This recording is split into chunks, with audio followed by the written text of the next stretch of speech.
Bigyan ka ng pagkakataong umuwi. Gusto mo umuwi? Tayo, Barya. Saan ka pupunta niyan? Saan ka pupunta? Punta sana kami nakita ako ano dyan eh. Nang? May patay baka makakape ko. Ba't taga saan ba kayo? Ako? Oo. Ngayon, kasi palaboy-laboy. Pero naka-address ako sa ano, Harmony. Mas ako ng ano, barangay. Ang address ko, Harmony. Saan ka talaga nakatira? Sa ngayon? Oo. Ay, palaboy ngayon. Bakit ho? Eh wala na eh, sa kalagayan ko to eh. Pero may pamilya kayo? Dahil nung araw eh, sa ngayon wala na. Nung araw, saan ka nakatira nung araw? Harmony. Doon ka talaga sa Harmony. Kaya doon naka-address yung barangay ko na ano, Matisan. So pa araw-araw paikot-ikot lang kayo? Para mabuhay kahit pa paano, siyempre, kailangan lumipad. Pero wala kayong probinsya na uwian? Yung mga magulang ko sa Leyte, Waray, nagkakasin sila nung kasama ko, doon lang ako nag-grade 1. Eh, gaano ba malalaman ng grade 1? May programa nga ang gobyerno pinababalik sa probinsya, di ba? Oo. Eh, balik man ako.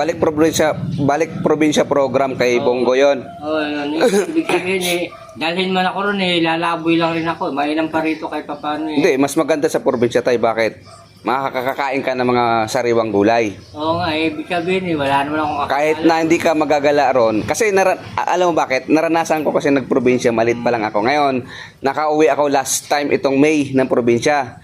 Doon kasi, mga tao doon, maraming pananim. So pupunta ka lang sa mga kapitbahay mo, pwede makahingi ng ganito, gugulayin mo. Yun yung lamang doon sa Maynila. Dito kasi tayo, lahat binibili. Lahat ng kilos mo may bayad. So mas gusto ako kung ako papipiliin kung pagtanda ko mas gusto ko probinsya. Bakit? Healthy lahat ng pagkain doon. probinsya rin naman. Oo, hindi dito kasi tay kung probinsya noong 1990 pwede pang sabihin probinsya to kasi wala pang mga building, wala pang ano eh. Ngayon kasi tay parang sa dami ng tao wala ka na makukuha pananim eh. Tama? Oo. Kung sa Leyte magkano yung pamasahe pero gusto mo umuwi? Eh, wala. Hindi ko rin alam mga salita ron. Siyempre, dialect rin nila ginagamit. Oh, at least ikaw naintindihan kanila.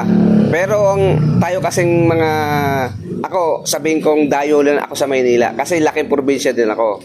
Actually, dumayo na talaga sa Maynila. Tayo naman, pag galing probinsya, pupunta tayo sa Maynila para magtrabaho, maghanap buhay. Pero ang puso natin sa probinsya pa din. Bigyan ka ng pagkakataong umuwi. Gusto mo umuwi? Eh, ano nga eh. Lalaboy lang rin ako na walang katiyakan.